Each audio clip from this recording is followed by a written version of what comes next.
hope was you can embody this thought or this idea of devotion. And so, with that in mind, when I was thinking about devotion, the first thing I started to think about was my own devotion in terms of my own path. And immediately I thought to myself of basically you. And it's why I'm having Leah come up here, because in the last, well, really ever since we've known each other, but honestly, the intensity within the last 4 or 5 years, I've watched her fly literally all over the world, from Poland down to Mexico. I've seen her down to Guatemala. I've seen her go through trainings. I've seen her go through endless retreats, ceremonies, all over the United States, all over the country. And it's just, to me, it exemplify the thought of devotion when I think about somebody being committed to not only their own path, but also to God. And so I thought it would be really fun just to be able to talk about that for a few minutes. But then she kind of threw me a curveball, because she's my wife and she can do that. And I thought to myself, and she said, well, yeah, that's great, Michael, but what about you? And I said, well, what about me? And she goes, well, do they ever hear that story very much? And I'm like, I'm up here every single week, they hear it. And she goes, yeah, but have you really talked to them about your own devotion? Why don't you let me ask you a few questions? And so, as only my wife can, having said that, a dialogue, a question, and some answers about really our own devotion. And so, with that in mind, I guess the first question that would come to my mind is this: when we talk about this word devotion, like, where does that land with you? What comes up? What's in there? So we talked about some questions, but we don't know each other's answers. We're just going to wing this conversation. That's what makes it so fun. Yeah, for me, devotion is all about God. And I think I kind of knew we were doing this 2 days ago, so I've been contemplating this for about 2 days.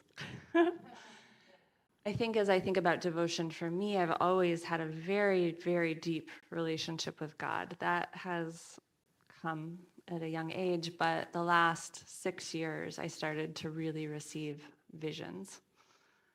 And I'd say the last 3 years, I've been in a process of asking what it looks like to give my life to God.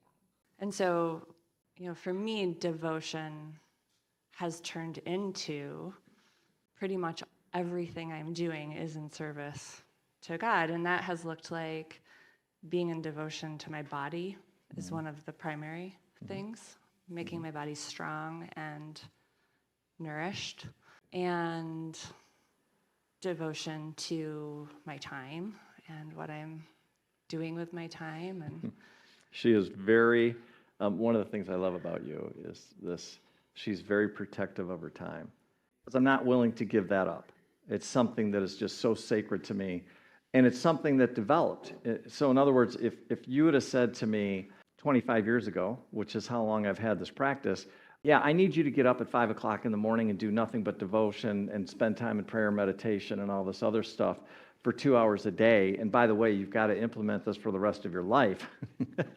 I would have been like, yeah, right. So I guess what I would say for me is that devotion was something that has just grown. It wasn't, it's not like I sat and said, I am going to be devoted. It just kind of happened, and now I'm 100% devoted to my own path and that time in the morning. I absolutely do not give it up. And to your point, like my devotion, and that's the time for me with God. And for me, it's really not just that time, but it's also my life. So in other words, I've just completely surrendered my whole life over to Spirit and just said, hey, where are we going? It's kind of like showing up and going like, okay, like what's next? Let's see where we're going with this bad boy. And I don't have a clue, by the way. I wish I could say, well, this is, and I have some ideas, obviously, but anyway. So the next question we're going to speak is just what's that relationship with devotion look like for you, which you're sort of already speaking to, like in your daily life, or but what is that relationship within you with your devotion? How do you feel that? How do you sense into that? Yeah, it's such a part of who and what I am right now that I can't even, it's not like I can separate it out. So we've been talking about this thing, about the calling, and we talked about the last piece of it being embodiment, which is embodiment is when you become whatever the calling is. In other words, there's no separation, none, between what it is that I'm doing in my devotion and who and what I am. So to me, what's happened is this now has become who and what I am in my own personal life. So my devotion is something that is really a 24/7 practice. And when I say that, I'm not going to sit there and tell you that I do it perfectly every single moment of every single day. But what I will tell you is there is almost never a time when I'm not thinking of God, and I'm not thinking of how to engage with God even more than I already can. And so that becomes me sweeping the sidewalk this morning. That becomes me carrying stuff in from the car this morning. That becomes me looking at the amazing sunrise that we had this morning and just appreciating it at such a deep level. That means me being so genuinely grateful for everybody that shows up here on a Sunday morning to spend time with us. That means that's when I'm doing it well. And then there's times when, guess what, I get distracted, and then I kind of forget about that, right? And then it's like, so it's doing a dance. I do embody it to the highest and best level of my ability. But I don't want, my hope and prayer is that when people hear this, they don't walk away thinking, oh dear God, so I got to start meditating 2 hours a morning? Don't. The biggest thing, my biggest advice or suggestion to anybody is to start slowly. Like pick one little thing. Like, what does that look like for you? Does that look like I'm going to spend 2 minutes this morning and I'm just going to say a prayer and bless the planet? Awesome. Do that. And then watch and listen, and that's a big part of this to me, is this idea of listening to where Spirit guides and guides me in terms of, you know, what do I do next? And again, it started with a seed. That's all that had when I first got started. It was just, well, go meditate for 15 minutes a day. Okay. So I didn't start meditating for 15 minutes a day. I already told you that I couldn't meditate when I first started. I started off with like 2 minutes a day. And then 2 minutes grew into 5 minutes, and then it grew into 10 minutes, and then it grew into 15 minutes, and eventually then I could do it. But it wasn't something I could start doing right away. To me, the most important thing of this is to be consistent, because the consistency is the thing that the pattern, the habit of going into devotion is something that you can develop over time. You don't have to dive in 2 hours a day like I am now. And the other thing I would say is start it easy and keep it simple for yourself. So how about you? If you were, you know, where you're at now with your own devotion, and you were to go back and talk to you when you were first getting started, or anybody else that's here right now, what would you suggest? Well, I feel like it's all so personal.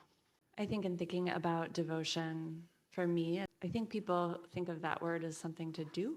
We can think of it as something I need to be active towards. And I think for me, the discipline has been in trying to say no to things. Like, what am I saying no to, so that that devotion it's what my body yearns for. It's what every aspect of my soul yearns for.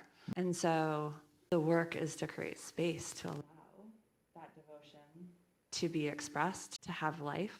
And I think one of the things that's shifted for me in the past few years is, instead of working so much with maybe asking what I want or trying to figure out what I want, you know, like we've done a lot of the manifestation work and a lot of, you know, get clear, and, you know, the more clear we are, the more we can manifest. And I've just started to ask God, like, what do you want for me? And that has changed my life in a complete 180. Ooh. And it's just so rare that I ask for anything anymore. And I think as that shift has happened, and I've just come to God and said, like, what do you want for me? Show me the visions.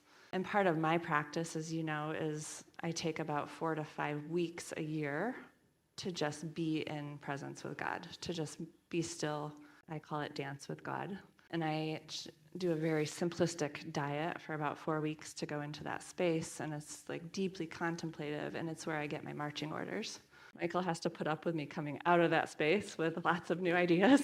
Like, we're selling our house, we're moving to communal land, Yeah. But for me, it's been that getting still and just asking God, what do you want of me? How do you want me to show? And I think that's my practice too, is I'm starting to dance. And I just am in this practice of, how does God want to move my body? And my edge is starting to sing, play music. Another practice that has been really profound for me lately, as I've been working on a lot of my own lack mindset, really diving into some deep, deep poverty that I've experienced in life. And in this journey of God asking me to give my life to her, it's been like 3 years of me saying, like, well, we'll see. What does that mean? And it's been a slow process of me continuously asking, what does that mean? And in these week-long experiences where I just go sit with God, where I feel like I get the trainings. It's like she's training me, she's showing me. And one of my big pieces of work this last year has been to give everything to God. And so I had a pretty profound awareness with that. Like, obviously I know that conceptually I can get that, but it was this moment of just really understanding, like, no, whatever I give to God, God takes care of. God will take care of everything. And I have a meditation now that I do that every morning. And everything that is a stress to me, everything that's a worry, everything I love, give it to God. And the profound awareness that's come to me in that is this incredible awareness of how much God is giving to me. And I think as I've let go of control, like, I thought I had to control everything to get what I needed, to manifest what I wanted, or to do my business right, or like I had to keep control over everything. And so I couldn't just let go. I couldn't give it to God. But in that, I was missing all that God was giving me. And so it's such a practice of my life now to, like, just every morning, like, give everything to God and just be aware of, like, this amazing coffee, this amazing music that's playing, the things that are showing up in my life, the leaves, like, all of it is this incredible, abundant gift that is just overflowing in my life. And so just to ask for guidance for me, because my devotion is to God. I mean, I think someone's might be to their family. Someone's might be to a specific person, But for me, it's always been God. I love, if you could, I would love to hear a little bit more about the abundance piece. Because spoiler alert, I'm feeling that is calling in terms of what I want to be sharing with the congregation in 2025 is abundance. And so I want to bring that into conversation and into study next year. I think that's where I'm landing. So I'm just really curious to know about that in terms of because I know some stuff that has happened since you've been doing it. And by the way, freaking mind-blowing. And I'm just kind of curious about that. You mentioned it, so I'm kind of curious what specific question. It's like what did that mean for you? Like you thought that there was a consciousness issue, and you said, yeah, I'm going to start working on that. So maybe go there. What did that look like to you? I think was a consciousness of knowing that that so much has been happening since these visions have been coming and since I've trusted. So there's just this trust that has built over time with this relationship with my devotion. And I think that trust is really important, and it doesn't just maybe happen, like, go trust God, go trust whatever. It's really been this developing of that relationship. But the consciousness has been, for me, around looking at the parts of me that just couldn't believe I was taken care of. And so these things were showing up in my life, these abundance, these gifts, and I just couldn't receive, like, fully. And I had an anxiety that was deep in me, that I wasn't going to be okay. And I am so devoted to my relationship with God that I know that that's not true. and yet to almost like be in a state of doubt towards God didn't feel good. And so I had to really go into my childhood in some ways that I just didn't see. So wait a minute, let me get this right. Your devotion to God meant that you had to go look at your past and heal the wounds in the past. So you had inner work to do, or no? Yeah, yeah. And that was a huge part of your devotion to God, or a big part of it, Yeah. a big piece of it. Yeah, isn't it interesting? To me, I find that fascinating that, wait a minute, I thought you said you're going to be devoted to God. Where do you fit into this? And it's like, well, you are it, right? You are it. And so the realization that the first place that you started was within your own consciousness, like, I got to go do my own work first. I got to go do the inside stuff first, right? To change myself internally in order to impact externally. But again, it all came from this devotion that you have to God, and then God led you into the thought or the idea, maybe I need to do my inner work. And the other comment I want to make is it's so beautiful to me, this thought about where do I see abundance? So now all of a sudden, instead of coming here and seeing the beautiful leaves and seeing the sunrises and seeing everything else that you just mentioned, you're not taking it for granted. So in other words, you're seeing the abundance and you're acknowledging the abundance that's already all around you. And also, I would say, as a result of acknowledging the abundance that is all around you all the time, that it's showing up in other ways specifically. What are your thoughts about that? Anything come up for you and all that? Yeah, I think as I've cleared so much of that, it's like there was really a resistance to taking abundance in. I had a real resistance. That was really hard. Do you know what it was? Were you ever able to identify what it is? Because as you're speaking, I'm just telling you energetically what's happening with me. Yeah. I'm going like, oh, hell yeah. Yeah. Like, that's totally here, because it's almost like I feel like I can't even equate abundance to God, right? As I'm processing abundance this. overwhelmed me. Like deeply overwhelmed me. Yeah, yeah, Because of sensory issues, sure. because of childhood messages, Yeah, yeah, because of having food deprivation as a kid. Like, if I'm not worthy of food, right. then I'm not worthy of anything. Absolutely. So, like, really having to go into that trauma of being restricted food for me. And so even just the whole thought of abundance for you anyway was I being, just literally couldn't take it in. It was all there. yeah. Powerful. And as you saw this and you started doing work on it and you started to process that and you're starting to, so where are you at now with it? I'm just kind of curious. Again, I'm tying this back into the devotion to God. I don't know if there's anything here or not, but I'm just kind of curious in terms of Where am I abundance. with abundance or No, both, really, combining the two of them. So this work with abundance, this has been this year for me, this birthday year. So since July, I started doing this work. And what's been surprising to me is how conflated it is for me to heal this part of me that couldn't receive, is that I can't actually be who God wants me to be without receiving. And that's been... Can you say that again? Yeah, it's been as hard to accept who God is asking me to be as it is to receive. And I don't think I would have had the courage to go through the pain of healing the receiving part if I wasn't being shown that there's good to come from it. Wow, can you feel that? I don't know if it's just me, but I'm like, wow, that is just It's your sweatshirt. stunningly. No, I don't think it's my sweatshirt. I think it's got everything to do. I just think that's so incredibly powerful. That I can't be who God wants me to be unless I'm willing to receive fully what God is willing to give me. Really. And as somebody who has struggled my entire life with abundance, it's really good for me to hear that. And it's also really good for me to have an example.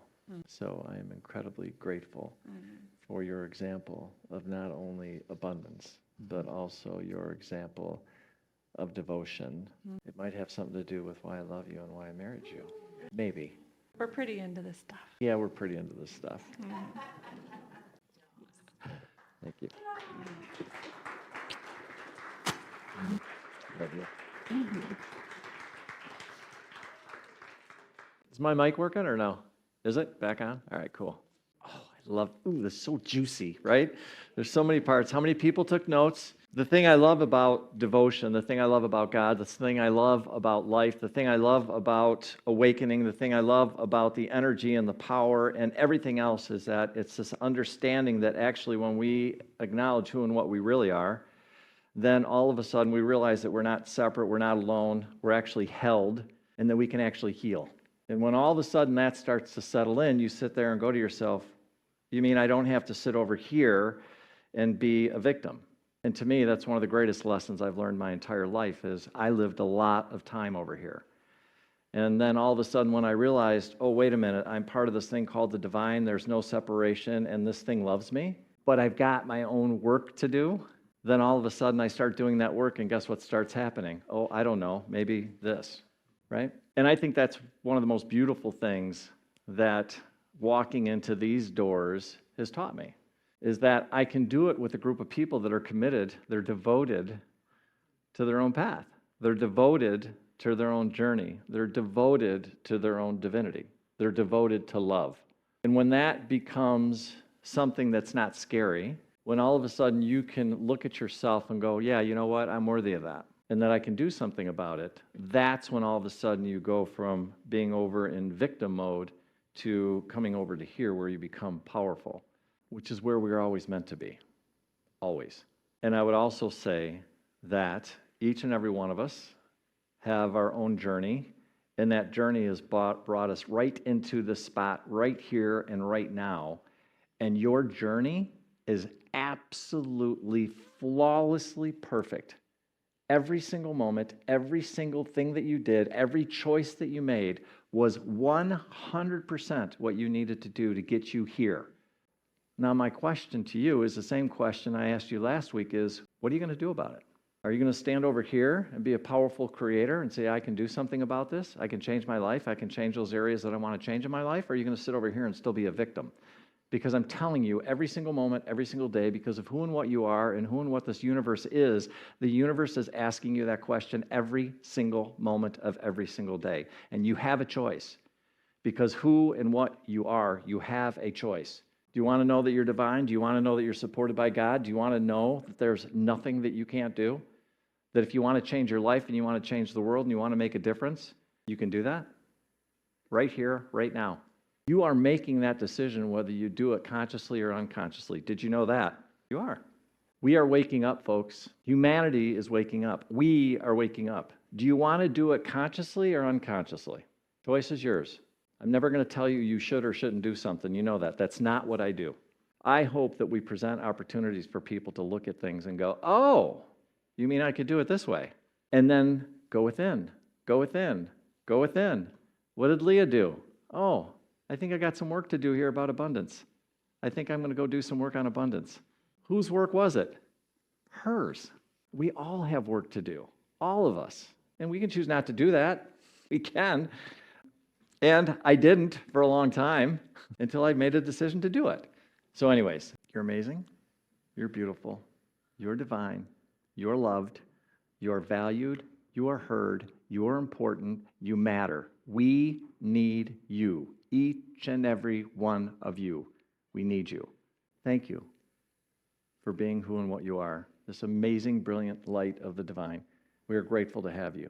Hey, it's Reverend Mike here. I just wanted to stop for a moment before you get on with your day and thank you so much for spending time with us this morning. It means the world to us, and I just wanted to let you know if there's anything that we can do to make your experience even better, please do not hesitate to reach out by going to our website. I also wanted to offer you the opportunity for us to get together and sit down so I could get to know you a little bit better and answer any questions that you have. I can either do that by either getting together in person, have a cup of coffee, or we can meet online via Zoom. If you're interested, please don't hesitate to reach out. You can reach me at michael@courage2thrive.com. And lastly, if you find these messages are helping you, we would be tremendously grateful if you'd consider donating to the center. The best and the easiest way to do that is simple. Just go to our website. Again, thank you so much. Hope you have a great day. Hope you're doing well. God bless, and we hope to see you soon. Bye-bye now.